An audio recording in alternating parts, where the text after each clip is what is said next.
দর্শক আসসালামু আলাইকুম। রয়েছি পঞ্চগড় জেলা জগদলহাটে। আজকে 24 আগস্ট 2024 রোজ শনিবার। শনিবার এবং সোমবার 2 দিন হাটটি, বুধবার হাটটি বসে। আপনাদেরকে জানানোর চেষ্টা করতেছি। দেখেন মরিচের কোয়ালিটি মাশাআল্লাহ আলহামদুলিল্লাহ খুব ভালো। এখনকার যে মরিচগুলো রয়েছে এগুলো গলার মরিচ, মানে প্রথমেই সারিতে শুকনো করে শুকায় রাখে তারা কৃষকেরা, সেই মরিচগুলি বাজারে পাওয়া যাচ্ছে। তবে আশাস্বরূপ তারা দামটি পাচ্ছে না, দামটা পাচ্ছে না, পর্যাপ্ত পরিমাণে কমে গেছে, প্রচুর কমে গেছে শুকনো মরিচের বাজার। যারা স্টক করছিল তাদের অবস্থা খুবই খারাপ, কারণ 8,000-এর উপর স্টক করা ছিল। সেই মরিচ অনেক দাম কমে গেছে, 7,000-এর নিচে নেমে আসছে। তো দর্শক, আমরা জানাবো আজকের এখানকার বাজারটি কেমন ছিল।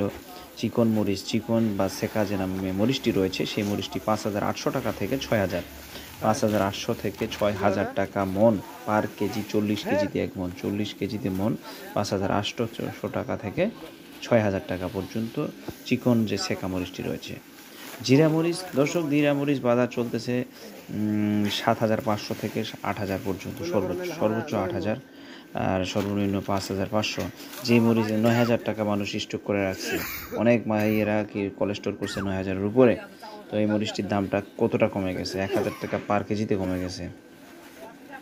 মোটামরিচ 5,500 থেকে 6,000, 5,500 থেকে 6,000 এই টাকা কমে গেছে। মোটামরিচেরও বাজার নাই দর্শক। এটা মিষ্টি ঝাল বা বলে মোটামরিচ, এগুলো খাতুনগঞ্জ, চট্টগ্রাম এই লাইনে বেশি যায়। তো সর্বোপরি বৃষ্টিজনিত কারণে ওই লাইনে গাড়িগুলো যাচ্ছে না, সব বাজার খারাপ, খুবই খারাপের বাজারের অবস্থা। আমরা দেখানোর চেষ্টা করতেছি আপনাদেরকে পঞ্চগড়ের বাজারগুলো থেকে, কোন বাজার কোথায় কেমন যাচ্ছে। আপনাদের সাথে থাকবেন, আমরা চেষ্টা করব প্রতিনিয়ত বাজারগুলো আপডেট দেওয়ার জন্য। প্রতিনিয়ত বাজারের আপডেটটি আপনাদেরকে দেবো ইনশাল্লাহ। আপনারা সাথে থাকবেন ইনশাল্লাহ। কোন হাটের বাজার কোথায় যাচ্ছে, কেমন যাচ্ছে বিস্তারিত পাবেন আমাদের কাছ থেকে।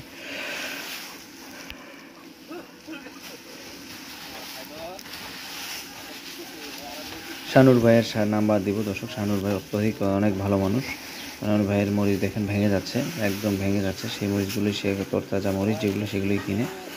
আমরা শানুর ভাইয়ের নাম্বার দিব। আশাস্বরূপ কেউ প্রতারিত হবেন না। আপনারা নির্ভয়ে নিঃসন্দেহে তার টাকা লাগাবেন, এবং কন্ডিশনে যারা চাচ্ছেন কন্ডিশনে মাল পৌঁছে যাবে, এখানে শিওর থাকেন। যদি কখনও কেউ প্রতারিত হন আমাকে জানাবেন, ভাই আমি প্রতারিত হচ্ছি, আমার কমেন্ট বক্সে জানাবেন বা আমাকে ফোন করে জানাবেন। আমি আপনাদের সেই টাকা পয়সা উদ্ধার করে দেওয়ার ব্যবস্থা আমি দায়িত্ব নিচ্ছি। যে আপনাদের টাকা আটকে গেছে, ভাই আমাকে দিচ্ছে না, আমাকে বলবেন।